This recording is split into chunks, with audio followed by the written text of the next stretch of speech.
नमस्कार साथियों, स्वागत है आपका रौनक मैथ क्लासेज में। जैसे कि अपने बीएसटीसी के अंदर स्टार्ट किया था टीचिंग मेथड, तो अपने सबसे पहले अपने चर्चा की गणित क्या होता है। कुछ विद्वान आए, उन्होंने अपनी अपनी डेफिनेशन दी, तो मुझे विश्वास है कि आपने वो वीडियो देख ली होगी, और नहीं देखी तो उसको देखिए पहले, फिर नेक्स्ट वीडियो देखिए आप। तो आज अपने इसका एपिसोड 2 है। तो आज अपने देखेंगे शिक्षण जो विधि है, इसका इतिहास, जो शिक्षण मेथड होते हैं इनका इतिहास क्या है, उसके बारे में चर्चा करेंगे अपने, और उसको कितने काल में बांटा गया है, और इसका जो इतिहास है शिक्षण का वो कहाँ से स्टार्ट होता है, तो इसके बारे में चर्चा करेंगे। तो गणित जो शिक्षण का जो इतिहास है वो ऋग्वेद से माना गया है, और ऋग्वेद से माना गया है तब, और उसको 5 कितने खंडों में विभक्त किया जाता है, उसको 5 खंडों में विभक्त किया गया है। नंबर 1 आदिकाल, नंबर 2 पूर्व मध्यकाल, नंबर 3 मध्यकाल, नंबर 4 उत्तर मध्यकाल, और नंबर 4 इसको वर्तमान काल। तो इस प्रकार अपने इन पांचों के बारे में अलग अलग डिस्कस करेंगे कि कौन से काल में कौन से विद्वान आए और उन्होंने क्या सूत्र दिए, और कौन से विद्वान किस समय में आए, कौन सी ईस्वी तक कौन सा सन रहा। तो इसके बारे में अपनी चर्चा करेंगे, और एक एक को बाय स्टेप लिखेंगे। और आपसे मेरा यही एक कहना है कि आप इनको नोट्स बनाइए, और इनको बहुत काम की चीज़ है ये आपके शिक्षण मेथड, तो इसलिए इनको ध्यान से देखिए और नोट्स बनाइए इनके। तो अपने स्टार्ट करते हैं। सबसे पहले जो है गणित शिक्षण का इतिहास, इसके बारे में चर्चा करें अपने। तो गणित का जो इतिहास है वो ऋग्वेद से माना गया है, और इसको कितने काल खंडों में व्यक्त किया गया है, 5 खंडों में व्यक्त किया गया है।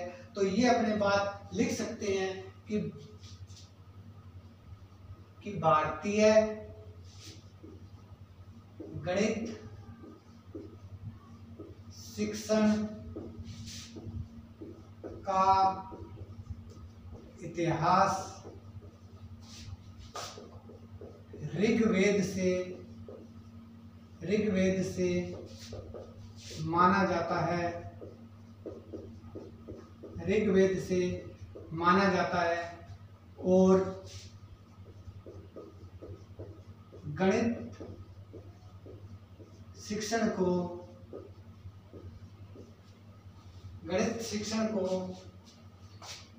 शिक्षण के काल को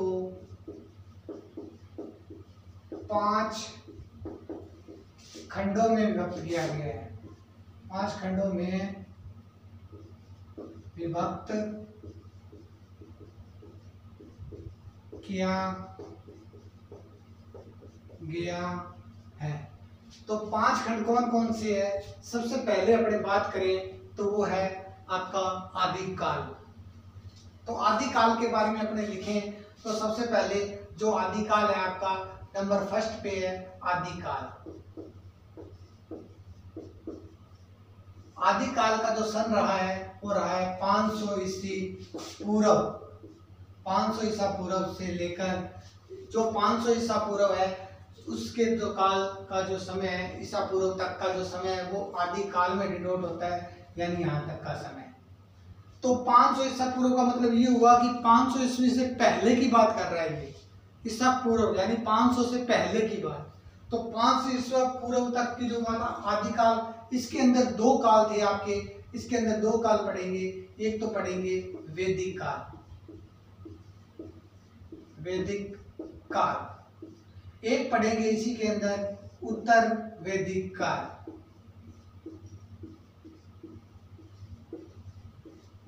एक पढ़ा आपने वैदिक काल, और एक पढ़ेंगे अपने उत्तर वैदिक काल। जो वैदिक काल होता है आपके पास, वो जो होता है वो 1000 ईसा पूर्व तक होता है। जो वैदिक काल होता है वो 1000 ईस्वी पूर्व जो तक का जो काल है वो क्या कहलाता है, वैदिक काल कहलाता है। इस काल में लिख सकते हैं अपने, इस काल में शून्य और दार्शनिक इस काल में दार्शनिक स्थान, इस काल में शून्य और दार्शनिक स्थान को ज्ञात किया गया। तो शून्य और दार्शनिक स्थान को ज्ञात किया गया किस काल में? वैदिक काल में ज्ञात किया गया। और वैदिक काल जो था वो आपके पास था 1000 ईस्वी पूर्व। और अब बात करते हैं अपने उत्तर वैदिक काल की। जो उत्तर वैदिक काल था आपके पास वो 1000 ईसा पूर्व से 500 ईसा पूर्व तक था। तो उत्तर वैदिक काल की बात करें तो 1000 ईस्वी पूर्व से 500 ईस्वी पूर्व तक जो काल था वो उत्तर वैदिक काल था। उत्तर वैदिक काल के अंदर जो आए आपके पास वो आए बौधायन,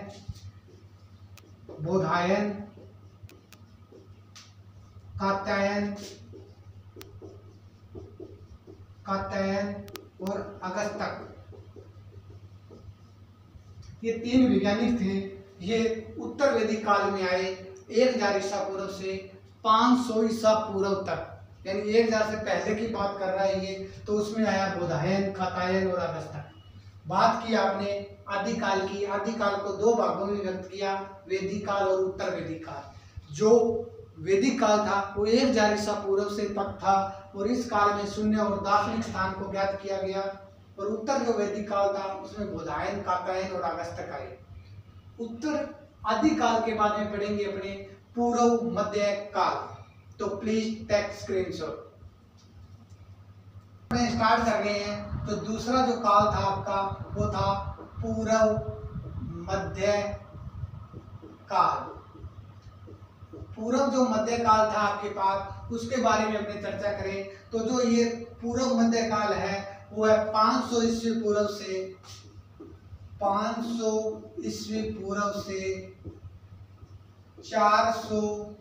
ईस्वी पूर्व तक। तो जो पूर्व मध्य काल है वो 500 ईस्वी पूर्व से था 400 ईस्वी पूर्व तक। इसके अंदर क्या हुआ आपके पास कुछ ग्रंथ लिखे गए। इस काल में कुछ ग्रंथ लिखे गए। वो था सबसे पहला अपने देखें तो स्थानांग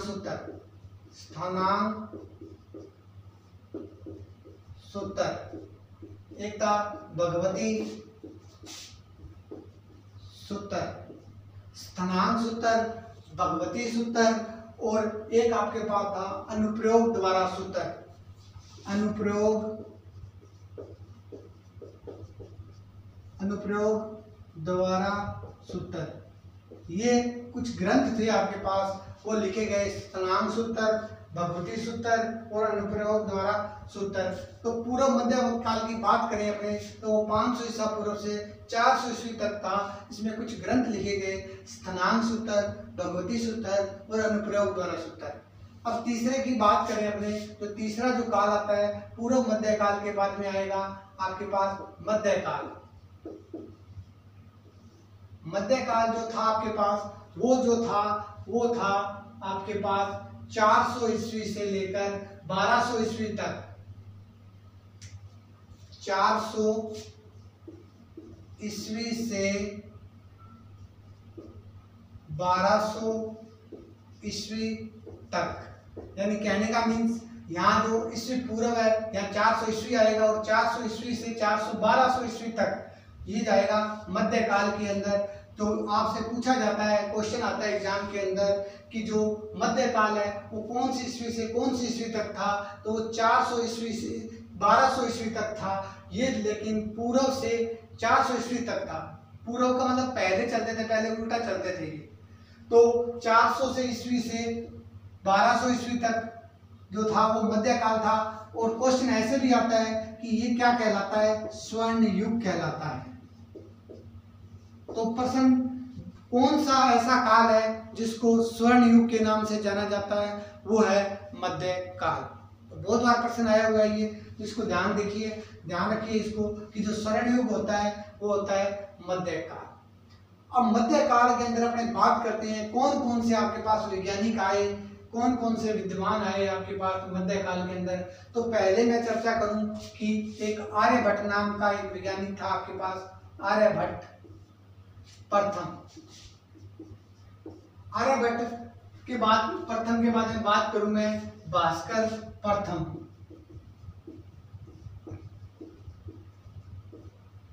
आर्यभट्ट के बाद में बात करें भास्कर प्रथम। भास्कर प्रथम के बाद में महावीराचार्य,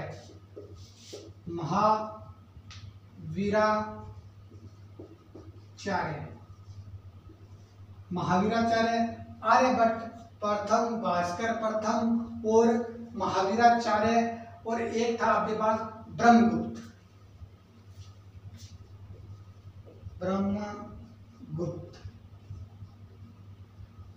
अब महावीराचार्य था, उसने लिखा था सिद्धांत शिरोमणि। महावीराचार्य ने लिखा आपके पास गणित सार संग्रह। जो इसने ग्रंथ लिखा महावीराचार्य ने लिखा था, वो लिखा था गणित सार संग्रह।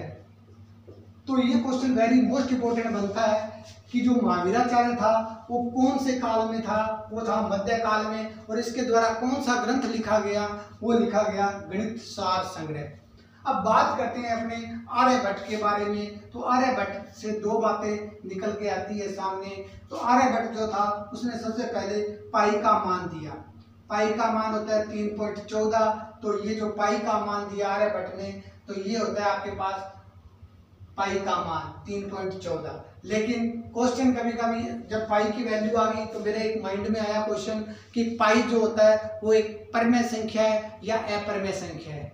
तो पाई क्या होती है, एक अपरमेय संख्या होती है आपके पास। अगर पाई को इस टाइप से लिखा जाए कि पाई क्या है, ये 3.14 नहीं लिखा जाए तो ये अपरमेय संख्या है। अगर 3.14 दे दी जाए तो ये कौन सी संख्या बन जाएगी, तो भी ये क्या बन जाएगी, अपरमेय संख्या बन जाएगी। अगर मैं पाई की वैल्यू तो 22/7 भी होती है, इस टाइप से मैं लिख दूं तो भी ये क्या हो जाएगी, परमेय संख्या हो जाएगी। तो कहने का मीन्स है कि पाई अगर इस टाइप में लिखा है तो वो परमेय संख्या होती है, अगर वो इस टाइप में लिखा है तो वो अपरमेय संख्या होती है, अगर वो इस टाइप में लिखा है तो भी क्या होती है, अपरमेय संख्या होती है। ये भी अपरमेय, ये भी अपरमेय, और ये परमेय संख्या होती है। तो क्वेश्चन बन सकता है कि आपके पास अगर वो पूछे 22/7 है परमेय संख्या अपरमेय संख्या दोनों या इनमें से कोई नहीं, तो 22/7 को आप परमेय संख्या के अंदर लेंगे, क्योंकि P/Q के रूप में व्यक्त की जा सकती है। अपरमेय संख्या होती है 3.14 और पाई लगा है तो वो होती है अपरमेय संख्या। अब बात करते हैं 3.14 को अपरमेय संख्या क्यों दिया गया। अब जब बात आई जाती है तो अपने डिस्कस कर लेते हैं कि जब भी आपको कोई चीज के लिए कहे कि फिक्स नहीं है उसकी चीज, आपको किसी भी की दूरी नापने की कहे कि आपको घर से लेकर अपने कॉलेज तक की दूरी आपको स्केल से माप के लानी है, तो आप माप के ले आ सकते हो, चाहे 1 दिन लगे उसमें 2 दिन लगे। मैं कह देता हूँ पूरे राजस्थान की लेके आओ तो भी आप ले आओगे, महीना लग जाएगा, 2 महीना लग जाएगा। मैं कहता हूँ पूरे इंडिया की नाप के ले आओ, स्केल से ले आओगे आप, लेकिन मैं पूरे वर्ल्ड की कहूँ क्या ले आओगे आप, नहीं। तो उसको लगभग के अंदर डिनोट किया गया है। तो जो लगभग के अंदर डिनोट किया गया है, फिक्स वैल्यू नहीं है ये, तो इसका मतलब ये अपरमेय संख्या है। तो इस प्रकार अपने ये यहाँ से क्वेश्चन बन सकता है, तो मेरे दिमाग में आया तो मैंने आपको बता दिया। अब बात करते हैं अपने जो पाई का मान दिया था वो आर्यभट्ट ने दिया। अब आर्यभट्ट के बाद में अपने बात करते हैं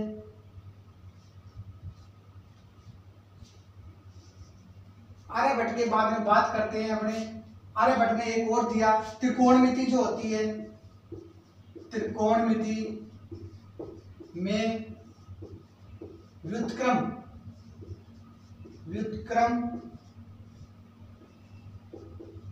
को निकालना।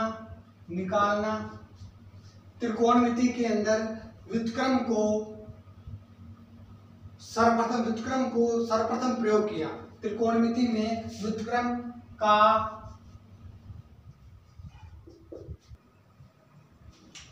नेक्स्ट बात करें अपने, तो आर्यभट्ट ने प्रथम में त्रिकोणमिति में व्युत्क्रम का सर्वप्रथम प्रयोग किया। सर्वप्रथम प्रयोग। अब बात करते हैं अपने उसके बाद में एक मध्यकाल के अंदर हुआ श्रीधराचार्य।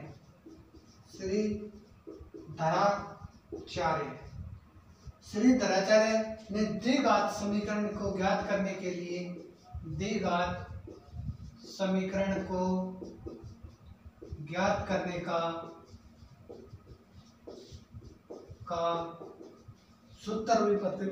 सूत्र दिया। श्रीधराचार्य ने द्विघात समीकरण को ज्ञात करने का सूत्र दिया। जो सूत्र होता है आपके साथ x की जो वैल्यू फाइंड करते हैं द्विघात समीकरण की, तो -b plus minus root b square minus 4ac upon में 2a, ये इसको बोलते हैं श्रीधराचार्य फॉर्मूला। ये दिया था श्रीधराचार्य ने, तो ये फॉर्मूला आपको दिया श्रीधराचार्य ने।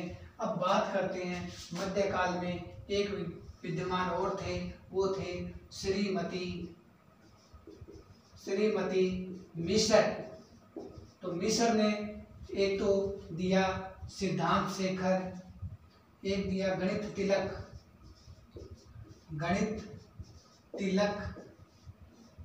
एक तो दिया आपके पास इसने गणित तिलक और एक दिया सिद्धांत शेखर प्लस सिद्धांत शेखर। तो इस प्रकार मध्यकाल के अंदर इतने वैज्ञानिक आए, इन्होंने अपने अपने सिद्धांत लिखे, ग्रंथ लिखे, और इस प्रकार इसमें मध्यकाल के अंदर कंप्लीट हुआ आपका। अब बात करेंगे उत्तर मध्यकाल की, तो प्लीज टेक स्क्रीनशॉट।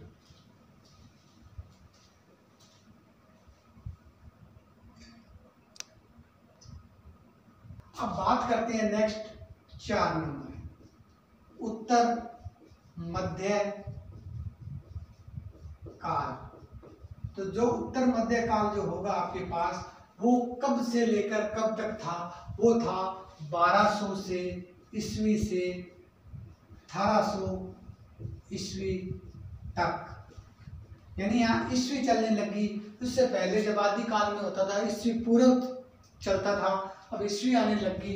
तो उत्तर मध्य काल के अंदर 1200 ईस्वी से 1800 ईस्वी तक जो काल था वो उत्तर मध्य काल था। इसमें सबसे पहले वैज्ञानिक था इसके अंदर एक नीलकंठी, इसने लिखा ताजिक नीलकंठी।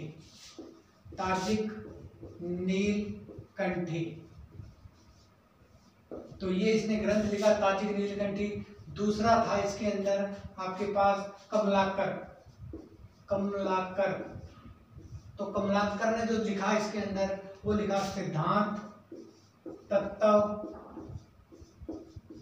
विवेक। तो इस प्रकार नीलकंठी ने लिखा ताजिक नीलकंठी, कमलाकर ने लिखा सिद्धांत तत्व विवेक। एक था जगन्नाथ, और जगन्नाथ ने जो लिखा वो लिखा सम्राट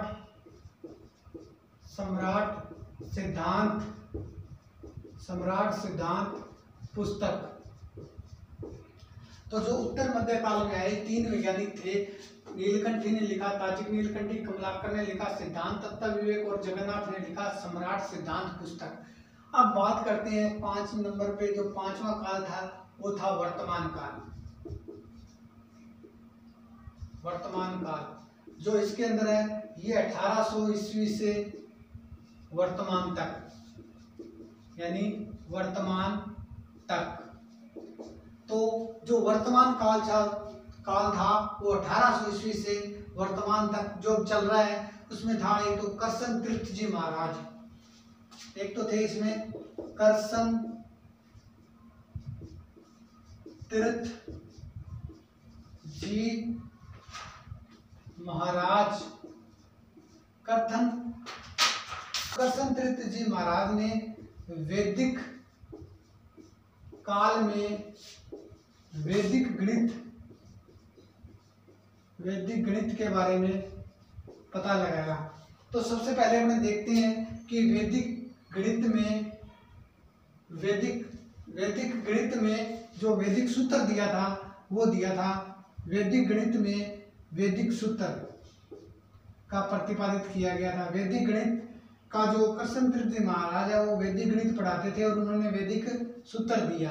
नेक्स्ट जो रामानुजन थे, उन्होंने क्या किया, मोक थीटा फंक्शन को क्या किया, पूर्ण किया। तो रामानुज ने क्या किया, मोक थीटा फंक्शन को पूर्ण किया। तो प्लीज़ चैनल को ज़्यादा से ज़्यादा लाइक करें, सब्सक्राइब करें और शेयर करें। Have you nice day. Thank you.